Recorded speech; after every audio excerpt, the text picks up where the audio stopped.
Bonjour et bienvenue au Forum Radio J, dont vous êtes l'invité Nicolas Dupont-Aignan. Bonjour. Bonjour Frédéric Aziza. Alors à 35 jours du premier tour, la guerre de Poutine en Ukraine tétanise l'opinion, bouscule tout et accélère le rassemblement autour d'Emmanuel Macron au zénith dans les sondages. C'est ce qu'on appelle l'effet drapeau.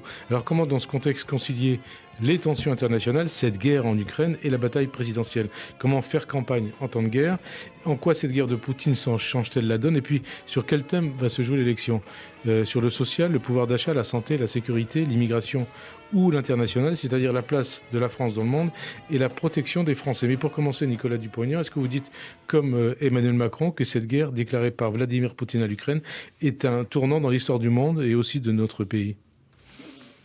Nous verrons, je ne sais pas encore. Ce qui est sûr, c'est que ce que je réclame depuis des années, c'est-à-dire la défense de la souveraineté de la nation, l'indépendance de la France, un effort militaire, une prise en compte de la réalité du monde, va s'accélérer obligatoirement. Alors on va en parler ça, de la réalité du monde au niveau aussi européen. Est-ce que vous faites partie de ceux qui pensent que qu'on laisse Poutine prendre l'Ukraine et qu'après qu'on en finisse et qu'ensuite on passe à autre chose? Ça ne se pose pas en ces termes. Ce que je pense, c'est qu'il y a beaucoup... d'abord qu'il y a une agression russe évidente. Je ne pense pas que Poutine fasse un bon calcul d'ailleurs, parce que cela renforce le sentiment national ukrainien. Mais je pense aussi que ce conflit aurait pu largement être évité si les dirigeants occidentaux avaient pris leurs responsabilités, ce qu'ils n'ont pas fait pendant plusieurs années. C'est-à-dire traiter la cause du problème. C'est la cause du problème, c'est quoi? C'est l'OTAN? Non, la cause du problème, c'est le Donbass. J'ai retrouvé une vidéo que j'avais faite en 2015. Je suis membre de la Commission des Affaires étrangères depuis 2012. Je connais un tout petit peu le sujet. Et après les accords de Minsk, il fallait les faire respecter. Ils n'ont pas été respectés, ni par l'Ukraine, ni par la Russie. Les accords de Minsk, c'était quoi?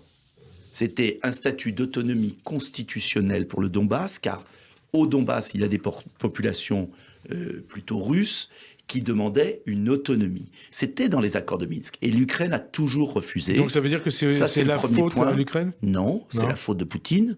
Mais on peut sortir de la bande dessinée et de l'hystérie de propagande qu'il y a des deux côtés. Attendez, vous dites hystérie de propagande qu'il y a des deux côtés. Oui, parce que ce qu'on voit aujourd'hui, que c'est l'hystérie de propagande, elle vient essentiellement du côté de Poutine. Qu'est-ce que vous appelez l'hystérie de propagande du côté ukrainien? Qui se fait bombarder, qui se fait massacrer, qui voit son peuple massacré par les soldats de Poutine. J'ai toute la compassion pour les Ukrainiens, mais ce n'est pas rendre service à l'Europe et au monde que d'avoir une vision tronquée des choses. C'est la faute de Poutine, je le dis, je l'ai répété. En revanche, il faut prendre en compte dans la vie les réalités historiques, quand il y a un conflit régional. C'est un conflit régional qui a déraillé, mal tourné, parce que on n'a pas pris le soin de le désamorcer. C'est tout ce que je dis.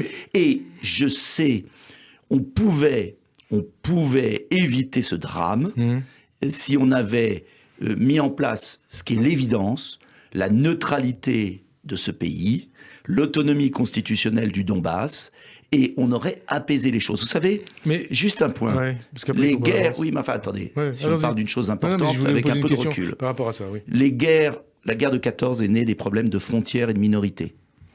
Toutes les guerres naissent d'un problème de territoire, de frontières. Est-ce qu'on exacerbe cette guerre au risque de voir l'Europe sortir de l'histoire au XXIe siècle, au profit de la Chine et des États-Unis, parce que c'est la fin de l'Europe, ou est-ce qu'on arrive à désamorcer ce que je dis? On aurait pu le faire, on ne l'a pas fait par négligence.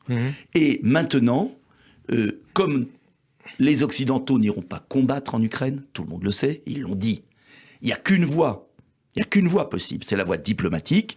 Et je regrette que la France n'ait pas une position claire, précise, n'ait pas une position indépendante dans cette affaire, comme l'a très bien fait, et on n'en a pas parlé, c'est curieux en France, le Premier ministre d'Israël. Pour moi, le modèle dans cette affaire, c'est la manière dont a agi le Premier ministre israélien. On va voir ce qu'il fera dans les prochains jours, les prochaines semaines. C'est curieux d'ailleurs en France, c'est curieux que les médias français... on a parlé de on a parlé de sa visite hier à Moscou. Très peu, parce que en fait, le Premier ministre israélien a compris ce qui se passait. Et il a souhaité aller à Moscou. Pas pour aller à Moscou, comme a fait Emmanuel Macron, à gesticuler, mais pour proposer une initiative de paix. Et je voudrais vraiment attirer l'attention de l'opinion. Ce qui est en train de se passer peut dégénérer. Et contrairement à ce que fait croire le pouvoir français, les sanctions qui sont lancées vont faire beaucoup plus de mal aux Européens qu'aux Russes. On va parler de tout ça. Vous précédez mes questions. D'abord sur Poutine. Poutine, sa guerre aussi, c'est une guerre quelque part impérialiste. Il veut reconstituer l'Empire russe du temps des tsars et du régime communiste. Est-ce que c'est l'analyse que vous faites aussi ? Je fais l'analyse que pour les Russes, il faut le comprendre, ça ne veut pas dire qu'il faut l'accepter, attention. Pour les Russes, l'Ukraine, une partie de l'Ukraine, attention, parce que vous savez que les frontières ont changé au cours de l'histoire. L'ouest de l'Ukraine a toujours été très occidental, polonaise, l'Empire d'Autriche-Hongrie. Vous savez que la frontière polonaise est arrivée tout près de Kiev, à l'ouest, que ce n'est qu'après qu'elle s'est déplacée. Donc il y a une partie de l'Ukraine qui est occidentale, de structure, et puis il y a une partie de l'Ukraine qui a été russe pendant plusieurs siècles. Bon, et alors, donc, cette volonté de Poutine de reconstituer l'Empire russe, je ne suis pas convaincu de ça. Je ne suis pas convaincu de ça. C'est aujourd'hui la conséquence aussi du fait que l'OTAN n'a pas respecté ses engagements. Souvenez-vous de l'accord de 97, dont personne ne parle, entre l'OTAN et la Russie. C'est un accord très précis. C'était pas la promesse de Baker au moment de la chute du mur de Berlin, qui est une promesse orale. Mais il y a eu un accord. Moi, je considère qu'il faut trouver une solution. J'ai proposé 10 fois le même plan de paix. Il faut pour l'instant, vous n'êtes pas, souveraineté de l'Ukraine, mais neutralité de l'Ukraine. On peut tout à fait concilier la souveraineté et la neutralité. Et on essaie d'avancer avec. On essaie d'avancer justement. Essayez de vous poser des questions. Quand Poutine compare les sanctions à une déclaration de guerre, est-ce qu'il a raison ? C'est excessif, puisque c'est lui qui a déclaré la guerre. Il a tort, c'est une faute, et c'est une faute dramatique. On peut dire que c'est une faute dramatique, ça vous fait plaisir. Non, mais qu'est-ce que vous en pensez ? Est-ce que vous dites qu'il a raison ? C'est ça que je veux savoir. Non, je dis qu'il a tort. Il a tort. Je vous l'ai dit. Les mesures, donc ces sanctions, sont pour une partie bonnes, notamment le gel des avoirs que j'ai approuvé. Des avoirs des oligarques ? Voilà, parce que c'est une sanction qui ne touchera que les Russes, que les décideurs russes. Les sanctions économiques, c'est perdant-perdant. L'Europe va y perdre énormément. Nous allons basculer la Russie vers la Chine. C'est une erreur géopolitique fondamentale qui risque de faire perdre 30 ans à l'Europe. Pour la plus grande joie des États-Unis pour la plus grande joie des États-Unis et de la Chine. Ce que je veux expliquer à ceux qui m'écoutent, c'est qu'on peut être indigné de ce qui se passe. Il faut aider les populations ukrainiennes de manière humanitaire. La meilleure façon d'aider les Ukrainiens, c'est d'avoir un plan de paix rapide, la neutralité de l'Ukraine. C'est la seule solution.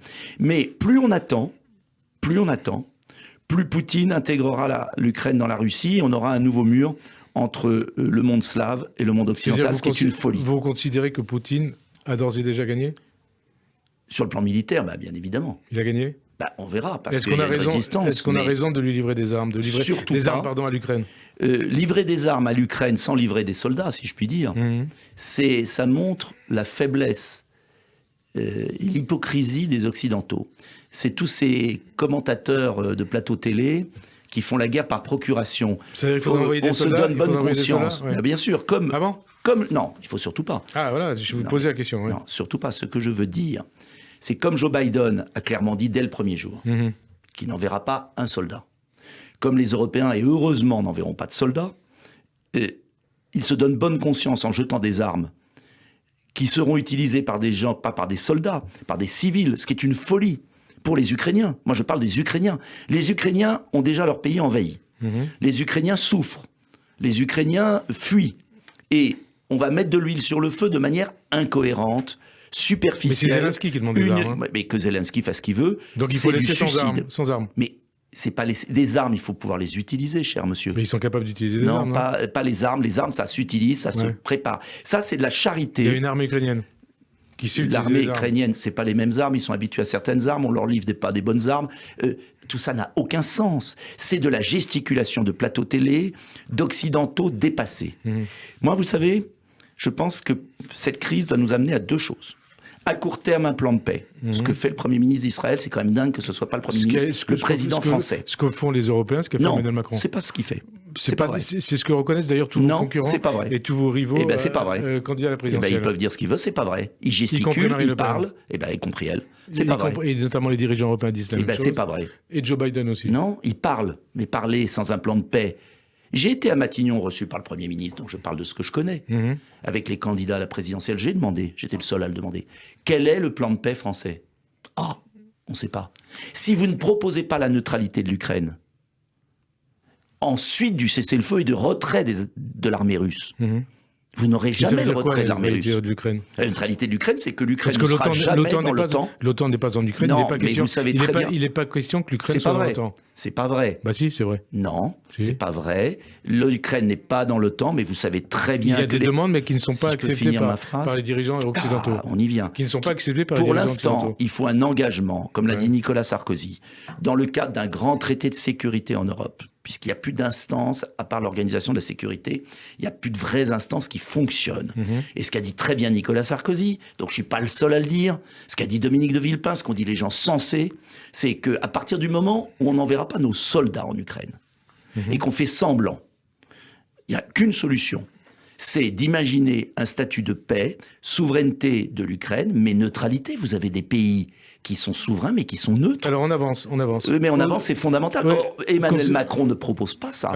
Et Jean Castex à Matignon, quand je lui ai posé la question, il n'y a pas de plan de paix français. Et je vais vous dire ce qui se passe dans cette affaire. C'est que la France n'a plus de politique étrangère indépendante. Elle parle au nom de l'Union européenne qui ne sait pas ce qu'elle veut. Alors justement, l'Union européenne... Le tragique de l'affaire, c'est que la France n'existe plus dans cette affaire. Elle existe médiatiquement. Elle n'existe pas par un plan de paix, de sortie de crise. Et pourquoi Poutine et le chancelier allemand reçoivent le Premier ministre d'Israël et pas le président français ? Enfin, Emmanuel Macron est allé à Moscou quand même.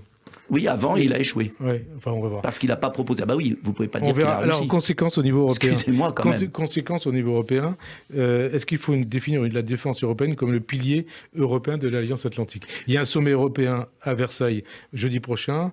Est-ce que ça vous choquerait si ça débouchait sur le véritable lancement d'une Europe de la défense ? Ça n'existe pas. Non, mais est-ce que ça peut se faire ? Bien sûr. Est-ce que vous souhaitez que ça se fasse ? Ça n'aurait aucun sens. Pourquoi ? Parce que... L'Europe de la défense ? Vous pouvez avoir des coopérations nationales qui permettent de s'unir sur des points précis, mais l'Europe de la défense n'existe pas, car pour la défense nationale, c'est-à-dire engager la mort, la vie de ces soldats et la mort, ça ne peut se faire qu'au niveau d'une nation. Et on paye exactement, d'ailleurs, l'aveuglement européiste d'Emmanuel Macron, puisqu'il va à Moscou, il téléphone à Poutine, mais il n'y a pas de plan, puisqu'il n'y a pas d'accord entre les pays européens sur un plan. Est-ce que vous avez remarqué... Tout le monde constate que l'Europe a fait la constitution d'une Europe de la défense, peut-être d'une nation européenne, a fait un grand pas avec ses guerres de Poutine en Ukraine. C'est exactement l'inverse. Oui. Est-ce que vous avez remarqué que le gouvernement, sur l'affaire de SWIFT, vous connaissez SWIFT, le gouvernement a dit on va faire des sanctions très dures sur SWIFT. Monsieur le maire nous a expliqué devant le candidat à Matignon, donc je ne vous révèle pas de secret, tout le monde le sait, que SWIFT, la France voulait que déswifter, c'est-à-dire qu'on enlève SWIFT pour toutes les banques, et puis l'Allemagne a mis son veto pour les banques et l'Italie qui font du gaz russe, c'est-à-dire qui payent le gaz russe. Alors la France a reculé. Ce que je veux dire, c'est qu'à 27, il n'y a pas de position commune possible. Donc la conséquence, c'est que c'est le néant, c'est l'impuissance, il n'y a pas de discussion possible, et on est dans la gesticulation. Donc une fusion de nos armées serait une aberration, car soit ce serait une Europe impuissante, soit la France serait conduite à mener des conflits dont elle n'a pas intérêt. Et moi, je souhaite qu'on garde l'indépendance de la France, et je suis candidat d'ailleurs à la présidentielle, car je suis le seul candidat à acter clairement que je veux une nation indépendante. Alors, et je ne veux pas être entraîné par l'OTAN, dont je veux sortir du commandement militaire intégré. Je ne veux pas être entraîné dans des conflits qui ne sont pas les nôtres. Alors on en vient au cas Poutine. Le 6 février 2017, vous disiez, c'était sur RFI, il n'y a qu'un chef d'État dans le monde, c'est Vladimir Poutine. Est-ce que cette fascination vis-à-vis de Poutine est toujours la vôtre aujourd'hui ? Si vous avez pris l'ensemble de la phrase... Vous disiez ça ? Non.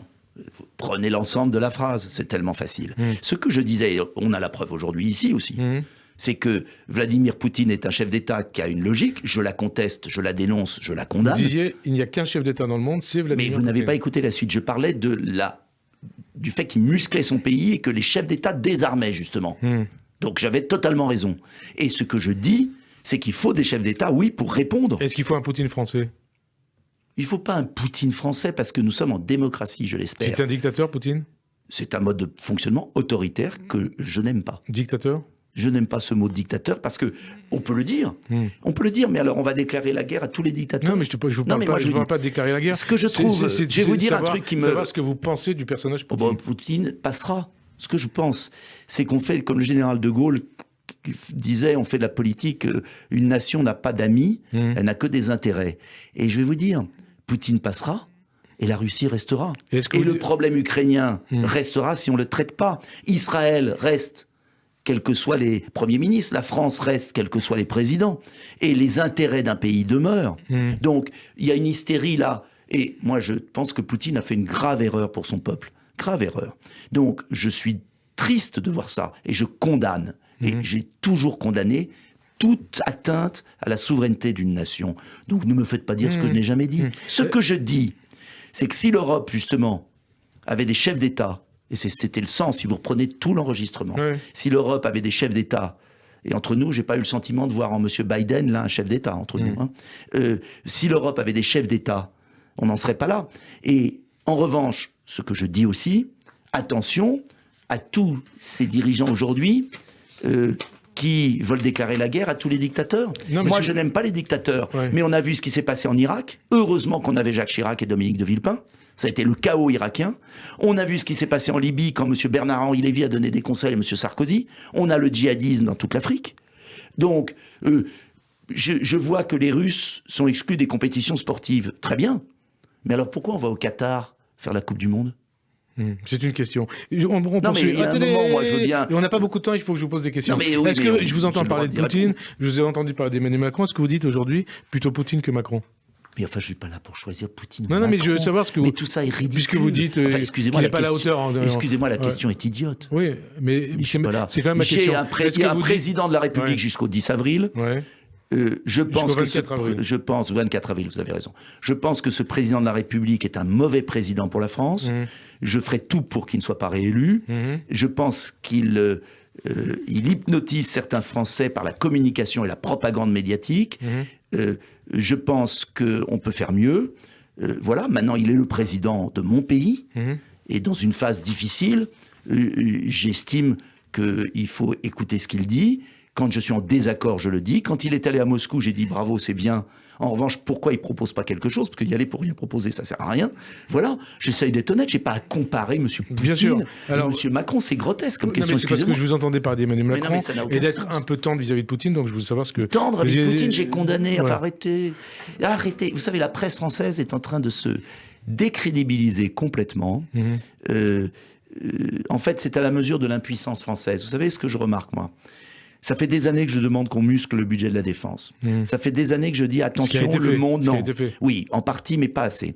Ça fait des années que je dis qu'on a un monde dangereux avec des chefs d'État, et c'était le sens si vous reprenez le passage de RFI, qui, eux, sont sans pitié, défendent l'intérêt de leur nation, et nous avons des bisounours. Voilà. Des bisounours, c'est-à-dire des bisounours des gens... Du pouvoir ou au niveau de la presse ? Non, au niveau... de l'analyse géopolitique des choses. En fait, je vais vous dire une chose. Le manque de culture de beaucoup d'observateurs fait qu'ils ne voient pas le monde tel qu'il est. Et ce qui est très dangereux dans ce qui se passe en ce moment, c'est que c'est les Occidentaux qui sont en train de s'isoler. Nous voyons ça avec nos lunettes. Quand l'Inde, la Chine, l'Iran, la Russie coopèrent, et si on laisse, à cause de sanctions stupides, la Russie faire équipe avec la Chine et l'Inde, et demain avec l'Iran, on a du souci à se faire. Alors vous parlez donc moi j'aimerais qu'on ait une politique peut-être un peu plus intelligente. C'est le grand Kissinger. Vous connaissez le grand Kissinger ? La réelle politique. Oui, le grand Kissinger disait quoi pour les États-Unis d'Amérique ? Alors même que les États-Unis étaient beaucoup plus puissants et que la Chine était beaucoup moins puissante. Il disait... Il fallait se rapprocher de la Chine. Non. Discuter avec la Chine. Excusez-moi. Mais vous écoutez pas. Il disait ne jamais avoir la Russie et la Chine ensemble. Jamais. Et Kissinger disait toujours à tous les présidents américains, prenez garde. C'était il y a 20 ans ou 30 ans. Mmh. Alors, je crois que l'Occident Un peu plus. est impuissant, incapable de se défendre. Il a lâché l'Afghanistan n'importe comment. Il a lâché les Ukrainiens, après les avoir excités. Et puis, demain, on fait quoi? Alors, il faut muscler les nations d'Europe. Il faut des coopérations de défense entre pays européens, oui. Mais il ne faut pas continuer cette espèce de, de gesticulation malsaine. Je vous ai entendu parler de la presse française. Oui, qui est édifiante en ce moment. Édifiante en ce moment, vous préférez le traitement de l'information par RT ou Sputnik? Non, mais on n'est pas obligé de faire pareil. Non, mais je vous pose la question. Non, mais attendez, excusez-moi. Est-ce que vous approuvez la fermeture de ces deux médias qui relaient la propagande russe? Ces médias, d'abord, n'avaient pas une audience exceptionnelle. Et je pense que... Vous avez déjà participé à des émissions sur RT? Rarement, oui, de temps en temps, oui. Et alors à ce moment-là, vous fermez Al Jazeera, vous fermez tous les médias, vous fermez CNN, vous fermez tout. Attendez, ça veut dire quoi? Donc, le gouvernement français, les gouvernements européens disent que ce sont des médias qui relaient la propagande russe. Oui. Il y a une loi. Moi, je souhaite qu'on soit dans la loi. La loi en France de liberté de la presse, c'est qu'on peut fermer un média a posteriori quand il a fait quelque chose. Mais voir Madame van der Leyen de la Commission de Bruxelles, qui n'a aucun pouvoir dans les législations nationales, décider de livrer des armes n'importe comment, fermer des médias, ça peut nous arranger parce que ce sont des médias financés par la Russie et je n'ai aucune empathie pour eux, mais c'est une dérive parce que demain ça sera qui? Ça veut dire quoi? Ça veut dire qu'on s'agite.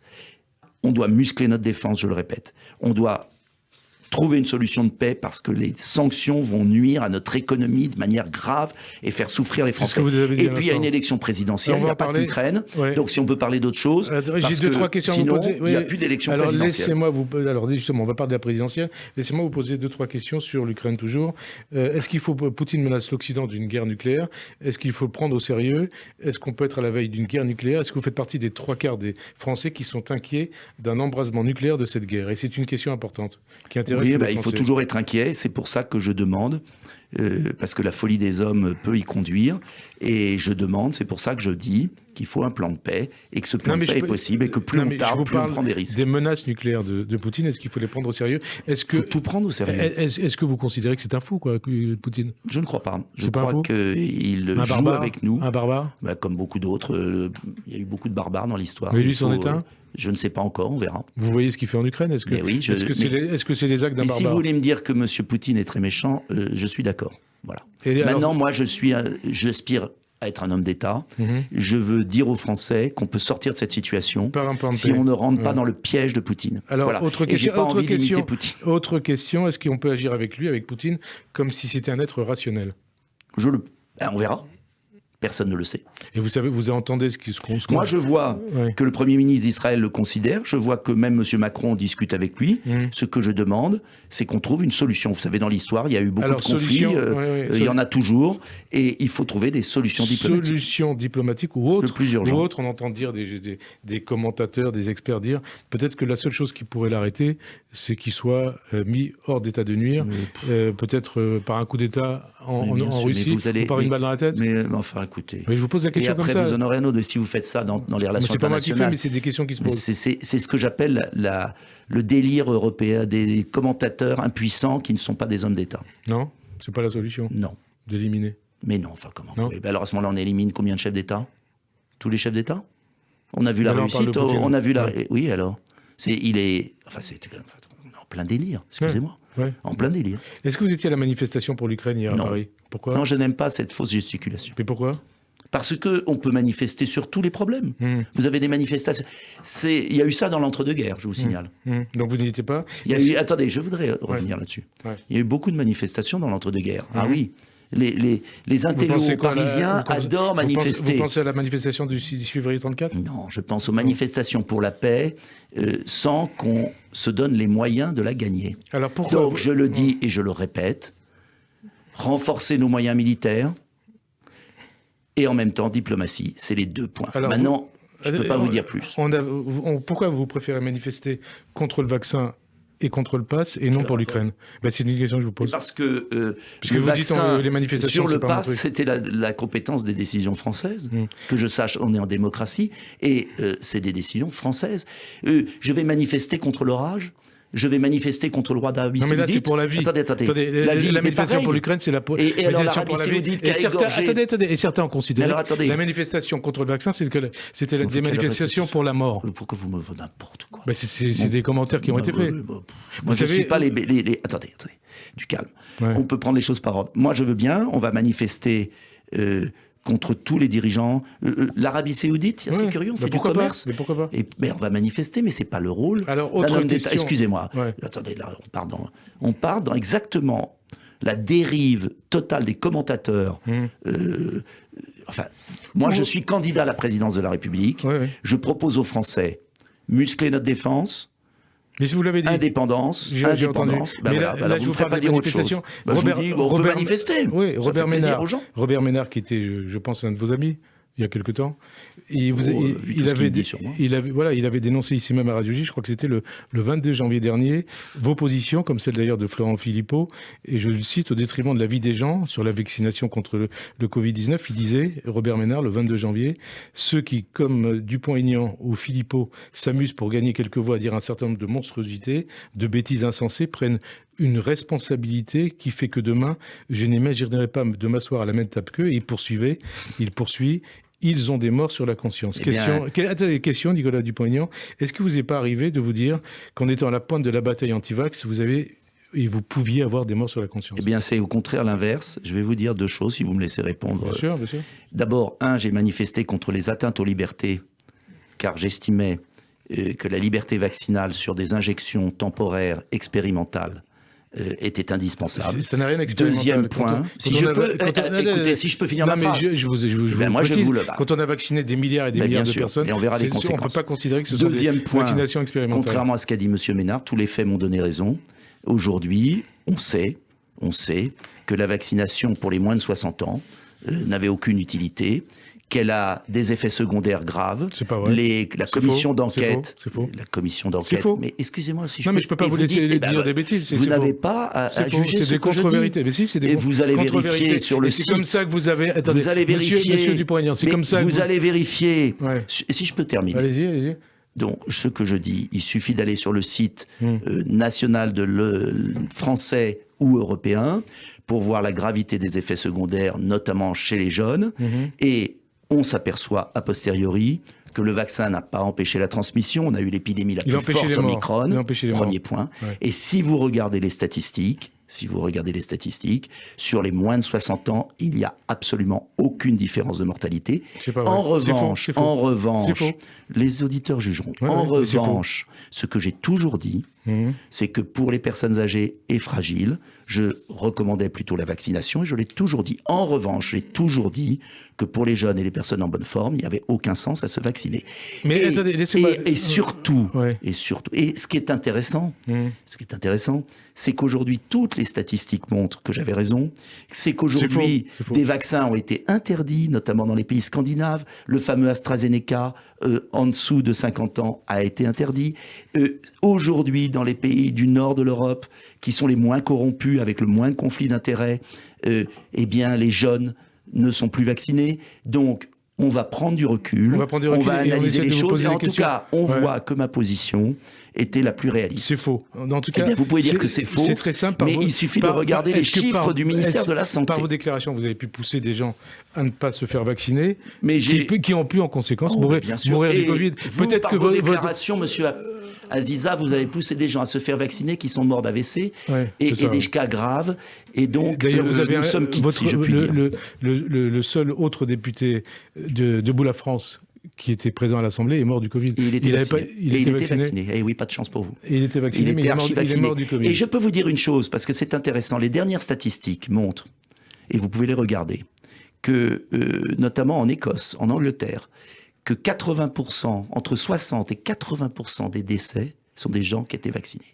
Et donc, en fait, on s'aperçoit, et c'est la leçon de tout ça, qu'il n'y a pas une vérité, que les morts du Covid étaient souvent des gens en comorbidité, en grande faiblesse, et qu'il fallait les soigner. Et là où le régime, et Emmanuel Macron et pour le coup Olivier Véran ont des morts sur la conscience, c'est qu'ils ont tout fait. Oui, ils ont tout fait pour bloquer les gens. Non, non, si vous me laissez finir, ils ont tout fait pour bloquer des soins précoces qui ont été utilisés dans beaucoup de pays, l'ivermectine notamment, et qui auraient pu sauver des dizaines de milliers de Français. Alors on en vient à la politique, à la présidentielle. Et donc ça gêne quand je dis ça. Effet secondaire du vaccin, ivermectine qui n'a pas été donnée à temps, ce qui a été fait dans les maisons de retraite au début de la crise. Alors, on ne va pas s'envoyer des décès à la figure. Ce que je veux dire, c'est que j'aurais aimé pendant cette crise qu'on soit un peu moins manichéen. Le vaccin pouvait être utile pour les personnes âgées, je l'ai toujours dit. Mais en revanche, vacciner tout le monde à 3 reprises, 4 reprises, on en revient. Et même Israël sur la 4e dose en revient. Décidément, vous citez beaucoup Israël. Je ne sais pas pourquoi vous citez beaucoup Israël. Je le cite parce que je suis surpris. Ici sur Radio J. Je suis surpris. Non, c'est pas lié à Radio J. Je l'ai fait beaucoup, je vais vous dire pourquoi. Parce que... Quand vous allez sur Radio Orient, vous citez quel pays ? Non, c'est pas ça. Je le cite, je vais vous dire pourquoi. Parce que quand Israël a commencé à vacciner de manière beaucoup trop intense, tout le monde en parlait en France. Quand Israël est revenu là-dessus avec beaucoup de critiques, notamment de grands professeurs de médecine israéliens en disant « on a fait une erreur », là on n'en parle plus en France. On vous écoutera sur Radio Orient, on verra si vous citez l'Algérie, le Maroc ou la Tunisie. Vous avez expliqué dans un livre en 2019 qu'il était urgent de réagir, tant le président actuel, donc Emmanuel Macron, est dangereux et fait tout pour nous diviser. Et vous disiez alors, il a pris l'Élysée et c'est une oligarchie qui nous vole. Est-ce que vous diriez la même chose aujourd'hui ? Oui. Emmanuel Macron dans quel a appauvri les Français, les retraités, augmentation de la CSG, il ne faut pas qu'ils oublient, désindexation des pensions de retraite, et l'un des éléments clés de mon programme, c'est de donner une dignité à nos retraités, non pas en leur donnant des privilèges, mais en rétablissant l'indexation de la pension de retraite sur l'inflation, car quand on a 3 à 5% d'inflation comme aujourd'hui, ne pas avoir sa pension de retraite indexée, c'est terrible en termes de pouvoir d'achat. Donc Emmanuel Macron, en fait, a appauvri les classes moyennes et les plus pauvres et a donné aux plus riches. C'était dans Les Échos, le journal Les Échos. Si vous regardez les déciles des revenus, les tranches les plus élevées, les tranches les plus basses, c'est une réalité. Il a supprimé les aides au logement pour beaucoup de Français, moins 15 milliards de crédits. C'était dans les journaux, je ne l'invente pas. Donc il a fait une politique qui est son choix, qui est de favoriser les plus riches de France, qui lui rendent bien, de favoriser ce que j'appelle les oligarques du régime, c'est-à-dire de ceux qui tiennent les leviers du pouvoir, et pendant ce temps-là, c'est qui les oligarques du régime ? Les grandes puissances françaises, c'est-à-dire les grands patrons, les plus riches de France, mais vous pensez qui ont tous les grands groupes qui ont accumulé des bénéfices absolument ahurissants cette année, et puis parallèlement des salaires très faibles, des pensions de retraite toujours plus faibles, des aides au logement pour les jeunes et les étudiants qui diminuent. Il a fait des choix, mais libre à lui de faire ses choix. Et libre à vous de les critiquer aussi. Et moi, je veux mener une autre politique. Je veux une politique, c'est tout l'enjeu de ma candidature, où on fasse des économies. J'ai écrit un livre, Où va le pognon ? 100 milliards d'économies sur les gaspillages, que ce soit la grande fraude fiscale ou les fraudes à la carte vitale, l'Union européenne, l'immigration. Je récupère 100 milliards en plusieurs années, chaque année, et j'affecte cet argent, 1, à l'augmentation du pouvoir d'achat, 2, aux aides aux PME, petites et moyennes entreprises, les indépendants, ceux qui bossent, pour qu'ils puissent investir en France, développer l'emploi, relocaliser. Ma politique, elle vise à dire aux Français, on peut redresser le pays en récompensant ceux qui travaillent. Et je vous invite sur Internet à lire mon programme. Il est précis. Je suis le seul homme politique candidat à l'avoir chiffré en détail, parce que j'estime que c'est une question de respect. Je ne promets pas des milliards. Je promets que ceux qui travaillent auront un bonus, comme les entreprises qui investissent en France plutôt que délocaliser. Alors, on continue, on poursuit sur la campagne. C'est ça qui est important. Les sondages donnent... Parce que l'important, excusez-moi, dans une campagne, c'est peut-être de comparer les projets des gens. Mais c'est ce qui va se passer dans les 5 semaines. C'est peut-être ce qui peut se passer ici aussi. Et ici aussi, mais on poursuit. Les sondages donnent Emmanuel Macron largement en tête et son avance augmente depuis le début de cette guerre en Ukraine. Est-ce que vous ne redoutez pas ce qu'on appelle un effet drapeau ? Pas du tout. Et je vais vous dire... comment on fait campagne en temps de guerre ? Mais c'est là la difficulté avec les médias français qu'on a, et qui nous ont fait la propagande sur le Covid pendant 2 ans. On ne pouvait rien parler d'autre. Vous êtes sûr de ça ? Oui. Même Madame Pigalle, parce qu'on vous a entendu sur les chaînes BFM, on ne m'a pas complètement interdit d'antenne, mais pas loin. On a entendu des experts aussi qui considéraient que la politique du gouvernement n'était pas la bonne. Je vais vous dire très peu. Beaucoup. Très peu. Bon. Madame Pigalle, la directrice de BFM, a avoué qu'elle avait été obligée de de ne pas donner la parole à tout le monde pour renforcer la cohésion du pays. Donc, on a eu 2 ans. Bon alors, parlons. Mais parce qu'il ne va pas nous rester beaucoup de temps. Ah bah oui, on va si parler... Non, mais vous parlez voulez faire les réponses, on a déjà parlé des vaccins. On va parler de la campagne actuelle. La campagne actuelle. Vous voulez faire les questions, les réponses. Campagne actuelle. Comment on fait campagne en temps de guerre? Est-ce que je peux vous expliquer? Allez-y. On a eu 2 ans de propagande Covid. On pouvait parler de rien d'autre. Les cancers, même sur le plan médical. Les déserts médicaux, la fermeture des lits par le président de la République. Il a fermé 17 300 lits pendant le quinquennat, il faut quand même le dire. On a une propagande. Et maintenant, on a la propagande Ukraine où on nous dit toute la journée, on ne peut pas faire campagne parce qu'on parle de l'Ukraine. Et M. Macron va être élu triomphalement. Eh bien, je vous dis que les Français ne sont pas dupes. J'en rencontre beaucoup, je fais beaucoup de déplacements. Et les Français ont très bien compris. Ils vous disent quoi alors quand vous les voyez? Ils disent, on aimerait qu'on parle de nous. On aimerait de savoir comment on va régler le problème pour remplir notre plein d'essence. Je propose la suppression, par exemple, de la TVA sur la taxe, qui est une hérésie. Ça ferait 7 € de moins par plein. Ça, c'est concret. Je propose la mesure sur l'augmentation des salaires par la baisse des charges salariales, parce que les salaires sont bas, trop bas en France, et il ne faut pas que ça pèse sur l'entreprise. C'est à l'État de faire des économies dans ces gaspillages pour verser plus en pouvoir d'achat. Je propose l'indexation des pensions de retraite. Je propose la diminution par 2 de l'impôt sur les sociétés pour les petites entreprises qui investissent en France. Donc, je réponds aux questions des Français. Car les questions des Français aujourd'hui, c'est pas d'avoir le roi Soleil à Versailles qui fait semblant à jouer à la guerre alors qu'il a raté sa diplomatie. C'est au contraire, qu'est-ce qu'on fait concrètement pour muscler la France sur le plan économique, pour récompenser ceux qui bossent par rapport à l'assistanat. C'est qu'est-ce qu'on fait pour que l'école de la République apprenne à lire, à écrire, à compter et que le niveau ne s'effondre pas. Qu'est-ce qu'on fait pour rouvrir des lits d'hôpitaux? Qu'est-ce qu'on fait pour nos petites villes qui sont complètement exclues du développement? Voilà ce qui compte. Et les Français que vous rencontrez, ça, on n'en parle pas. Les Français que vous rencontrez, c'était quand d'ailleurs votre dernier déplacement de campagne? Salon de l'agriculture, il y a quelques jours. Bon, les Français que vous rencontrez, est-ce qu'ils vous disent pas l'heure est à l'unité nationale, il faut se calmer un peu, laisser Emmanuel Macron présider? Mais non, mais enfin, écoutez, est-ce qu'Emmanuel Macron... Assumer ses fonctions de chef de guerre. Est-ce qu'Emmanuel Macron... Chef des armées. D'abord, on n'est pas en guerre, que je sache.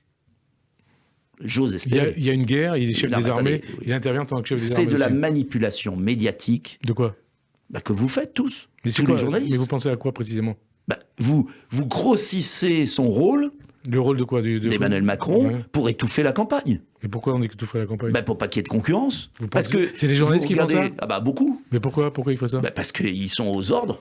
Les journalistes sont aux ordres de qui? Certains. Aux ordres de qui? Certains. On le voit. Regardez, moi, je serais aux ordres de quelqu'un? En tout cas, disons que vous n'êtes pas pour la concurrence. Pourquoi? Je vous invite. Donc je vous en remercie. En revanche, je dirais qu'il y a une presse partisane en France qui, tous les gens le constatent. Vous pensez à quoi? Valeurs Actuelles, par exemple? Valeurs Actuelles qu'on pense dans l'autre sens. Ouais, je pense à France Inter, par exemple. Je pense à France Inter, Radio France. En un mot, qu'est-ce qui se passe? Il faut privatiser France Inter, Radio France? Non, il faut faire rétablir l'égalité de temps de parole. Virer les journalistes qui ne sont pas d'accord avec vous? Non, l'égalité de temps de parole, c'est tout ce que je demande. Ce que je constate... Il y a des règles du CSA. On est à 30, elles ne sont pas respectées. L'égalité, l'égalité de temps de parole devront être respectées. Elles ne sont pas respectées sur Radio France. Ce que je vous dis, c'est qu'il y a une tragédie en Ukraine, on est tous d'accord. Il reste 35 jours. Est-ce que les Français ont le droit à un débat ou est-ce qu'on va être dans une propagande en faveur du président de la République? Alors, autre question. Voilà. L'actualité du jour, c'est le ralliement de Marion Maréchal à Éric Zemmour. Qu'est-ce que ça vous inspire? Puisque quelque part, c'est votre camp. Mon camp, mais si je suis candidat, c'est parce que je crois justement... Non, mais qu'est-ce que vous en pensez précisément? Marion Maréchal, ex-Le Pen... C'est son choix, je pense que ce sont ses idées. Donc, vous savez, dans la vie, je crois qu'en fait...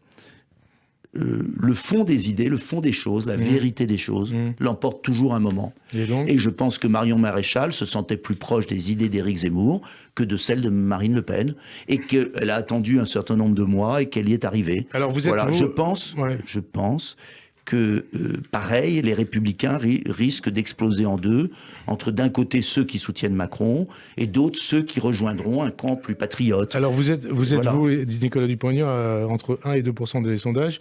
On ne comprend pas très bien, même si vous avez développé une partie de votre projet, à quoi sert votre candidature présidentielle? Ça sert à quoi? Mais je vais vous dire, que vous soyez candidat. La démocratie, c'est pas de question de savoir à quoi ça sert. J'offre aux Français une voie gaulliste, républicaine. Vous êtes sûr que vous êtes gaulliste ? Oui, je le suis profondément par tous les pores de L'extrême ma droite, peau. c'est le gaullisme ? Je ne suis pas d'extrême droite et vous le savez très bien. Non, je pose la question. Bon. Et j'offre cette voie. En 2017, j'avais la question à chaque interview. Mais monsieur Dupont-Aignan, vous êtes à 0,5%. J'étais à 0,5 à l'époque. 1%, 2%. Pourquoi vous vous présentez ? Il y a eu 1 700 000 Français qui ont voté pour moi. 4,7. 1 700 000, c'est pas grand-chose. Mais c'est à peu près ce qu'avait monsieur Hamon. Et c'est curieux, monsieur Hamon, j'ai retrouvé d'ailleurs, a eu 10 fois plus de temps d'antenne que moi. Et jamais on lui a posé la question. Donc, la démocratie, on pose la question cette année à Anne Hidalgo. Non, on pose la question, oui, et bien on a tort. Anne Hidalgo, elle a le droit de se présenter, elle représente quelque chose. Qu'est-ce que c'est que cette démocratie où, sur la base de sondages par Internet, où je voyais dans un journal, je crois que c'est Libération ou un autre, vous voyez, c'est pas un journal qui m'est favorable, que 28% des Français n'étaient jamais consultés par ces sondages parce qu'ils sont par Internet. Et vous savez qu'il y a beaucoup de Français qui n'ont pas Internet. Ouais. Non, ils sont tronqués. Donc ils sont faux s'ils sont tronqués. Ils ne sont pas faux obligatoirement. Alors, je poursuis. Ils sont, Monsieur Azida, au régional, vous vous souvenez ? Oui, bien sûr. Ils ont sous-estimé, vous savez de combien ? Et vous pensez que vous êtes... Ils ont sous-estimé le Front National de votre combien, score monsieur Azida ? de, vous vous souvenez ? De 3-4% ? Non, de 10. Oui. Au régional. Il n'y a pas longtemps. Les sondages se sont trompés de 10%. Vous pensez que votre score est de combien aujourd'hui ? Je n'en sais rien. Je n'y attache aucune importance. Alors, on continue. Je développe, excusez-moi, et c'est ça qui gêne dans le milieu politique. Je suis libre. J'ai dit ce que je voulais sur tous les sujets en fonction de l'étude que j'ai des dossiers, ceux qui m'accompagnent et des gens qui voteront pour moi. J'espère le plus nombreux possible. C'est ça la démocratie. La démocratie, c'est qu'on n'a pas à juger ceux qui se présentent, on a à comparer et à voter. Et je dis aux Français, qui sont très résignés en revanche, souvent, c'est pas qu'ils soient pour Macron, c'est qu'ils se disent, et d'ailleurs toute la propagande est faite pour ça, pour les décourager. Propagande oui, de la presse, de la presse, oui, de certains médias. Ouais. Je leur dis, pour Macron, hein. C'est évident. Enfin, c'est pas tout à fait ce qu'on a vécu depuis 5 ans. Propagande de la presse pour Macron. J'ai pas souvenir. Alors je leur dis, vous avez entre vos mains l'avenir de votre pays. Votez. Ne vous abstenez pas en vous disant c'est foutu, c'est fini, il y a l'Ukraine, il sera réélu. Je suis convaincu qu'il y a une très large majorité des Français qui veulent une autre politique. Alors, et je leur dis, allez voter. Si vous êtes 47 millions à voter, il y a 47 millions d'électeurs. S'il y a 45 millions, allez, ou 42 millions, au lieu de 30, ça change la donne. Ça fait 12 millions d'électeurs, ceux qui ne votent plus. Et je leur dis, votez en fonction de votre tête, il reste 4 minutes, cœur. Beaucoup de questions. Est-ce que, comme Éric Zemmour, vous dites que Pétain a sauvé les Juifs français et que le capitaine Dreyfus n'est peut-être pas innocent, et aussi que le discours de Veldiv de Jacques Chirac a été une erreur? Vous savez que là-dessus, je suis en total désaccord je vous pose la question avec Éric Zemmour. Ouais. J'ai eu des parents qui ont fait la guerre, parce que j'étais le petit dernier. Ma mère a fait de la résistance de manière discrète. Mon grand-père a été un héros de 14 qui a tout fait pour aider les Alliés. Je suis allergique, vous le savez, à ce genre de paroles. La théorie du grand remplacement, est-ce que c'est aussi une théorie que vous cautionnez comme Zemmour? Je pense qu'il y a un remplacement en cours. Lequel? Il y a une immigration massive, dangereuse, parce qu'elle mine la cohésion du pays. Vous parlez de grand remplacement? Je n'ai jamais parlé de grand remplacement, mais pour moi, il y a eu un danger de submersion migratoire, c'est-à-dire de changement de population qui fait que nous deviendrions le Liban. Et je n'ai pas envie de ça. Et je pense parce que on précise des choses pour nos auditeurs. Le grand remplacement, ce sera un processus. C'est un processus qui conduirait à un changement de civilisation soutenu, voire organisé par une élite politique, intellectuelle et médiatique qualifiée, qui maintiendrait à ce sujet une conspiration du silence et serait motivée. Vous voyez, c'est pourquoi je ne le reprends pas. Alors, vous ne le reprenez pas. Je ne le reprends pas. Mais en revanche, je le dis clairement, ceux qui passent leur vie à dire il n'y a pas de problème migratoire, il y a un immense problème migratoire, car il y a une inconscience française qui considère qu'on peut faire venir des millions de gens dans un pays et qu'après, on doit leur dire vous devez être laïque, républicain, ne pas avoir de religion, oubliez vos racines. Ça ne marche jamais. Quand vous faites venir des gens dans un pays, ils importent obligatoirement leur histoire. Et voilà pourquoi je propose un blocage des migrations, le contrôle des frontières, la suppression du droit du sol, car la France ne peut plus digérer de migrations supplémentaires. Mais en même temps, je propose assimilation et développement de l'Afrique. Assimilation ou intégration? assimilation. Assimilation, ça veut dire négation de ce qu'on est. Non, Si. ça veut dire que quand vous êtes en France, vous êtes français. Si vous voulez votre culture d'origine, vous restez dans votre pays Vous d'origine. pouvez avoir votre culture d'origine et en même temps être français. Non, et ça n'existe pas. Ben, si, ça existe. Non. Mais bien On peut entendu, avoir ça une existe. identité et respecter une identité d'origine, c'est évident, parce que sinon on serait tous pareils, c'est absurde. Mais en revanche, justement, La République française, la c'est aussi- République c'est l'intégration, française, c'est pas forcément non, c'est l'assimilation. L'intégration. La République française a pu assimiler des Polonais, des Italiens, des gens d'ailleurs, parce que justement, ils épousaient la France, la République, son histoire. Ça ne leur empêchait pas d'avoir leur part intime, mais le drame, c'est que depuis 30 ans, on a confondu intégration et assimilation. Alors, assimilation est-ce et que vous dites, intégration. on arrive à la fin de cette émission, est-ce que vous dites, comme vous l'aviez dit en 2017, plutôt Le Pen que Macron au second tour? Mais j'espère qu'il n'y aura ni l'un ni l'autre pour qu'on puisse avoir d'autres Vous choix. savez très bien que vous ne le saurez pas au second tour. Mais vous n'en savez rien. Mais si. Eh bien, moi, C'est certain. j'en ai l'espoir. Et je dis aux Français, tout est possible. Non, mais c'est pas possible, vous le saurez Eh pas. ben, Au je- deuxième, au Et deuxième nous tour. verrons qui y aura Non, au mais vous deuxième le saurez tour. pas. Vous ne savez pas, vous non, Non, plus, mais Aziza. Vous ne non, savez pas qui y aura Mais non, mais vous le saurez au pas au second deuxième tour. mais c'est tour. évident. Arrêtez de Est-ce faire que tout vous- ce cinéma. En cas de second tour, Le Pen, Macron, votez qui? Et on verra qui y aura. Je ne sais Macron, pas Zemmour, qui y votez aura. qui? Mais vous le Mais je saurez ne sais pas qui y aura. Non, mais vous ne serez pas au second tour. Mais nous verrons le 10 avril. Plus nous serons nombreux au premier tour, et j'espère accéder au second tour, plus nous pourrons changer la France. Quand vous commencez, on va finir par une On note arrive à la d'humour. fin, ouais. Ben alors faisons pas un peu d'humour. Allez, allons-y, très bien. Quand vous faites votre émission, Ouais. vous vous dites pas, tiens, je regarde Audimat, tiens, je suis pas à l'Audimat des plus grands. Et vous la faites avec cœur, avec talent, et vous avez votre caractère, et on s'engueule souvent. Oui, c'est vrai. Mais j'aime bien venir. Ouais. Et vous m'invitez. Non, mais vous savez très bien que vous ne serez pas au second et tour. donc, c'est vous pas savez peine très bien, de dire monsieur n'importe Aziza, quoi. que vous n'êtes pas en tête de l'Audimat. Bien sûr, mais Et tout vous à la fait. faites avec joie. Oui, et alors, Bon, alors eh ben, vous savez Eh très ben, bien alors que vous n'êtes pas respectez en tête des ma sondages candidature et que vous comme serez je pas au respecte second votre mais- radio. Mais je respecte. Mais vous savez très bien que vous faites votre campagne, On mais vous ne serez verra. pas au second tour. c'est Ça sûr. dépendra de qui y aura au second tour et de Ouais. ce qu'ils proposeront, de comment ça ira. Je n'en sais rien. Et je vais vous Merci. dire une chose que j'ai appris en 2017, en Ouais, revanche. Je vais ouais. vous faire une révélation. Vite, parce qu'on arrive Contrairement à à ce qu'on croit, l'homme politique a beaucoup moins d'influence qu'il croit sur des consignes de vote. Les Français votent au second tour par eux-mêmes. Donc ce que dira M. Dupont-Aignan n'aura pas grande importance. Merci en tout cas Nicolas Dupont d'avoir répondu à notre invitation. Bonne fin d'après-midi Allez, bon sur Radio dimanche à J vous. et à dimanche prochain. Merci.